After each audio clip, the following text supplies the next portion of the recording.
yewe aramusenga Elisa maze kumva icyo amategeko ateganya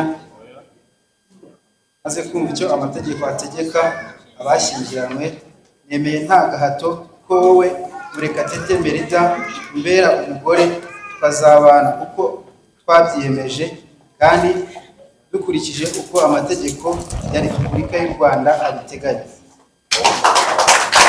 nari nzi ko birangiye, byaratangiye kuntera ubwoba ngo turabashyira ukundi kwezi, ati se invitation turazihindura. Twe twagize ubwoba nyine, ariko murabizi ambutiyaje mu nzira biba ari ikibazo kugira ngo umuntu agere hano ku murenge wa Remera kuba hazi. Ikintu atandukaniyeho n'abandi bakobwa twaba twarakundanye cyangwa se nigeze mbona, akunda kugira umutuzo muri we akawohereza n'uwo bari kumwe. Icyo nicyo cyatumye mukunda, nk'uko abibona, nk'uko abikubwiye. Namusanze ahantu muri serivisi aho yakoraga muri hoteli imwe muri Kigali, aranyakira inshuro zirenze imwe, mbona akwiye kuba umwamikazi w'umutima wanjye. Rero utanze yerekwa ntabwo nahise ngira iyerekwa exactly, ariko we narabimubwiye, arabizi. Nahise nkubwira ati kwanza wowe uzaba umugore wanjye nkimubona. Mbimubwiye rero, wenda uraza kumubaza utagira ndi kukubeshya, mbimubwiye hagiye hacaho imyaka runaka musaba ubushuti, aremera, turakundana kugeza uyu munsi. Bwo kuragirira abandi gukorera 5 cyangwa bingahe, rimwe ukaza kujya kwiga ukigaho icyumweru kimwe, biba byoroshye, ukagura inkweto ukagira gute. Urumva ntabwo nabitekerezaga, ariko maze kubona ko Imana intabaye ikoresheje bamwe mu babosi banjye twatangiranye. Hari umushinwakazi bita Rusi ufite uruganda rw'amabati bita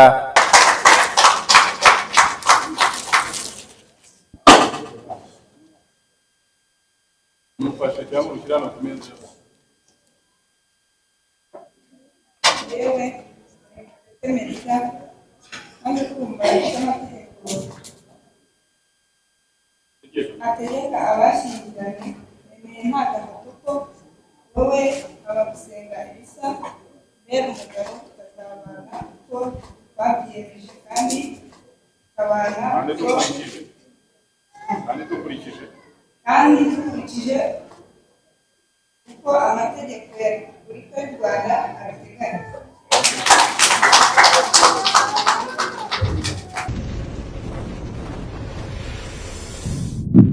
Inzozi Zacu TV, ibiganiro n'amakuru agezweho. ikaze kuri mwese abadukunda namwe mudukurikira cyane, turabashimiye, tubabwiye ngo amahoro y'Imana nakomeze kubana namwe. Ahangaha imbere yacu kuri screen turi kumwe n'abantu bambaye neza cyane, turi kumwe na Prophet, wenda we abantu basanzwe bamuzi. Prophet, tuguha ikaze. murakoze cyane, kandi tukubwira ngo felicitation bwana. murakoze cyane. Felicitation. kuba mbonye bwa mbere, nitwa Prophet Bruce. Prophet Bruce, umuprofeti warokotse imvubu 3 wenyine, ufite ubuhamya bukomeye. Yego, abankurikirana kuri Ndayisenga TV barabizi cyane. Uyu munsi ni umunsi udasanzwe. Uyu ni umunsi uvuze iki ku buzima bwawe by'umwihariko? Uyu munsi ni umunsi ntari narigeze ndota. Ni ubukwe butangaje cyane ko tuba tuva ahantu kure. Mvuze ko ari njye wa mbere ukoze ubukwe mu muryango, ntago naba mbeshye. Bityo rero ndashima Imana cyane. Urashima Imana cyane bikomeye, kubera ko ari we wa mbere, kubera ko ari njye wa mbere. Nciye agahigo, nciye agasuzuguro ka Satani, ubesha abazimu n'abadayimoni, ndabakandagiye. Okay, tukiri aho tutaratangira, ntabwo tujya kure y'Imana. Katuzamura isengesho, ntabwo ritinda, ni amasegonda makeya. Niba umpaye umwanya, nyakubahwa umunyamakuru Jean nsenga ko yanampaye umugore mwiza kandi wewe ntitwamugeraho, data mwiza, data ushobora byose, data udukunda. Wakoze kubw'uyu munsi. Uyu munsi ni umunsi w'igitangaza. Mu by'ukuri twagize imbogamizi zitandukanye, Satani ntiyari abishaka, ariko mu by'ukuri byabaye muri aka kanya. Nitwa umugabo wa Merida, nawe akitwa umugore wanjye. Mana wakoze cyane, n'ibisigaye turabikuragije Mana, dore tuzajya Nyamasheke gusabayo. Ndagusabye uzatugenda imbere amajyana amaza, ugumye ubikorere kwiyubahisha. Tubigusabye twizeye mu izina ry'Umwana wawe Yesu Kristo w'i Nazareti watubambiye i Golgotha. Amen. Amen. Imana iguhe umugisha cyane. Amin, amin. N'iby'agaciro, ariko ibintu menya byari byarakubabaje cyane rwose. Imana kukubwira umugore muri 2019 ikamuguha muri 2025 nicyo gihe nicyo gihe naboneye iryo sezerano ry'umugore namubonye gutya ari mwiyerekwa ndamubona 2019 niba uzi kubara umbwira imyaka iciyeho niyo mpamvu rero umuntu aba agomba gushima Imana aka tubona tumwakire yego utwakire nge sindi bumwakire rwose sheri akaba ari Merida yitwa Merida suhuza abakurikiye The Chosen TV Ndayisenga TV ndetse n'Impanuro TV na Niyange Elisa TV bose basuhuze bari bagiye kuba nawe agiye kugira televiziyo ivuye cyane murakoze abasuje mu izina rya Yesu mwami wacu vuga neza bambaye kugira wawe ntagire ngo nabasuhuje abakunzi badukurikira kuri channel ya Ndayisenga TV kandi ndabashimira kuba mudukurikira bindi Yesu aduhana umugisha Imana iguha umugisha cyane yego amagambo abiri mbere yuko ugiye ikindi kintu uvuga ngo ujye kure cyane uyu munsi ni umunsi udasanzwe hari imitego yagiyizamo ariko gira amagambo abiri ubwire umutware wawe mbere y'ibintu byose unamureba kandi umubwire umureba ikintu cya mbere namubwira ndamukunda ikindi yakoze yamesheje kandi uri kubitubwira kubimubwire yego niwe ndi kubwira ndamukunda cyane uri kuvuga ngo ndamukunda uri kutubwira twe yego ndagukunda sheri urakoze cyane sheri nanjye ndagukunda I love you so much nibyo ngibyo twashakaga cyane ntabwo tubuze kujya gutinda bene tuzagira n'umwanya uhagije wo kwicara tukaganira cyane ndashaka kubwira abantu b'impanuro tubafitiye ubuhamya bukomeye bufite ahantu bwabavana kubona umuntu wahoze ari umushumba w'inka mu Mutara ahantu mu Bakonyine abaho gutya agakorera ubukwe ku murenge wa Remera muri Kigali tukiri aho ngaho nshimire na gitifu w'umurenge wa Remera ni umwana mwiza yaba etat civile Kwizera bose n'abana beza twagize imbogamizi zo gukererwa ariko batugereka ku mugereka ndabashimira cyane bakora akazi kabo neza cyane birangiye yatumye mu bakobwa bose bari muri iki gihugu no hanze wahisemo uyu nguyu especially queen of my heart ariwe Merida ikintu atandukaniyeho n'abandi bakobwa twaba twarakundanye cyangwa se nigeze mbona akunda kugira umutuzo muri we akawohereza n'uwo bari kumwe icyo nicyo cyatumye mukunda nk'uko abibona nk'uko abikubwiye namusanze ahantu muri serivisi aho yakoraga muri hoteli imwe muri Kigali aranyakira inshuro zirenze imwe mbona akwiye kuba umwamikazi w'umutima wanjye rero utanzererwa ntabwo nahise ngira iyerekwa exactly ariko we narabimubwiye arabizi nahise nkubwira ati kwanza wowe uzaba umugore wanjye nkimubona mbimubwiye rero wenda uraza kumubaza utagira ndi kukubeshya mbimubwiye hagiye hacaho imyaka runaka musaba ubushuti aremera turakundana kugeza uyu munsi umwe mumuranye igihe kingana gute niba tumaze imyaka 3 dukundana hashize igihe ni ikihe kintu cyatumye we ko yaguporopoje uvuga uti reka nemere uyu munsi ukaba wabihamije imbere y'amategeko ndetse n'ababyeyi bavuga uti ngiye kuba umufasha wawe ikintu cya mbere nakuruwe n'uburanga bwiwe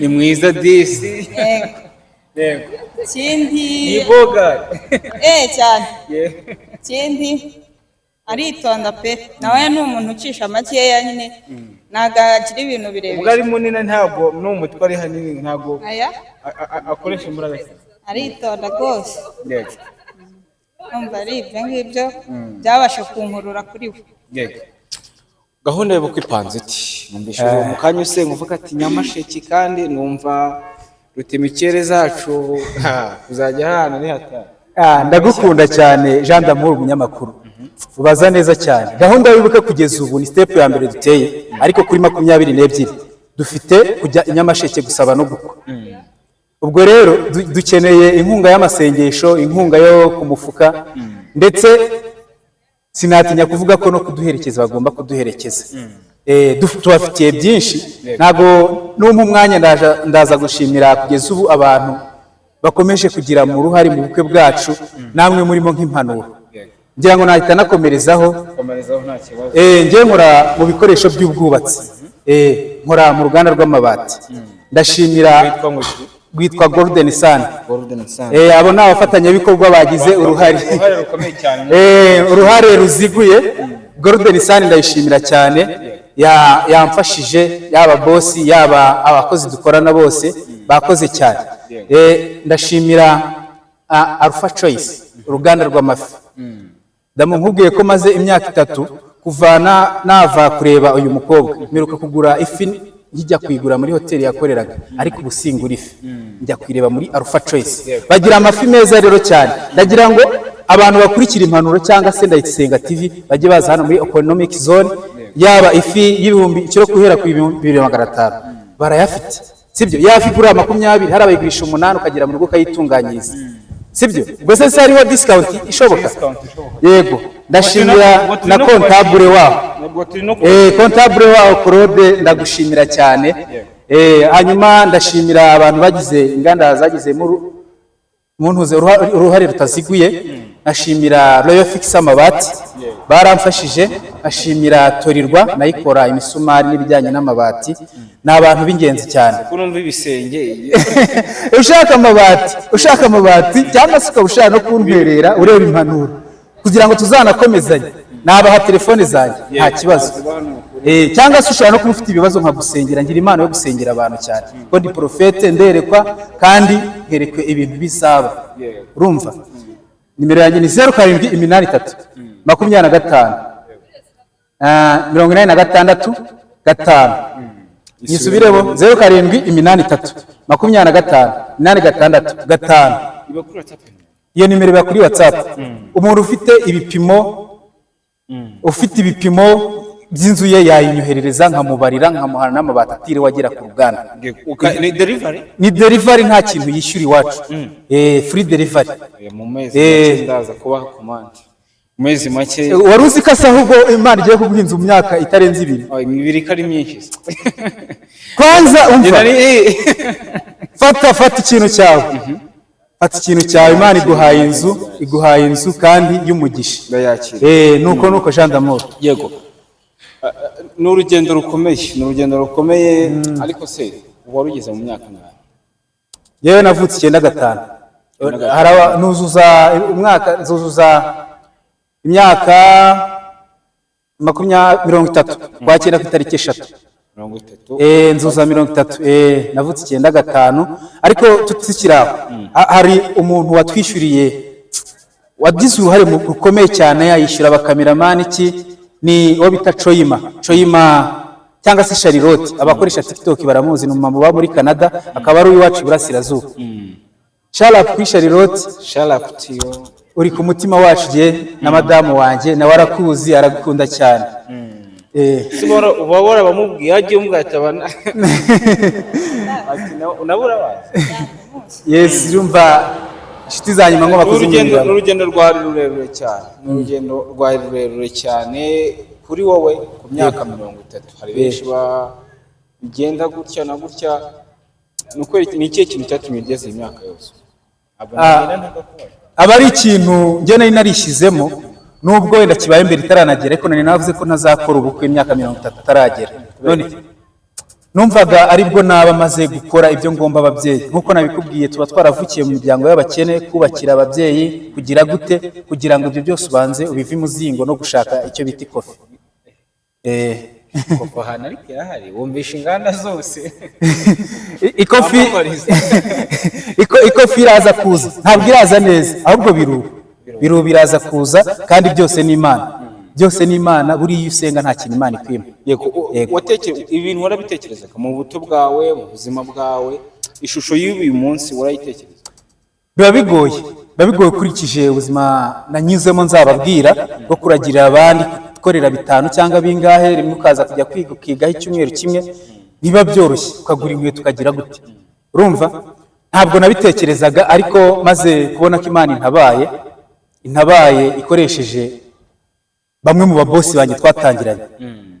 Hari umushinwakazi bita Rusi ufite uruganda rw'amabati bita All City Rwanda, rukora amafera beton, imireko n'ibiki. Ndamushimira cyane, yaramfashanyigisha marketing, arantereninga neza kugeza ubwo bandokirita ababosi.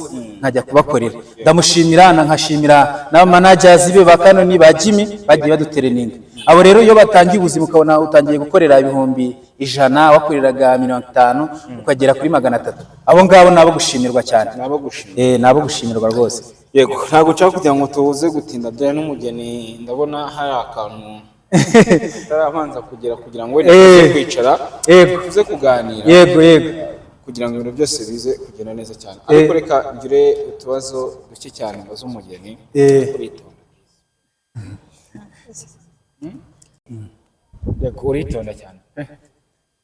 Mu bwitonze nuko ari ubw'abageni cyangwa nibisanzwe? Ibisanzwe.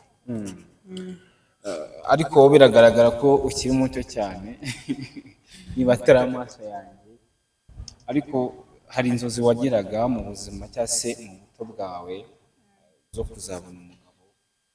Uyu munsi mu mutima wawe uhamenya neza ko usubije n'Imana cyane rwose.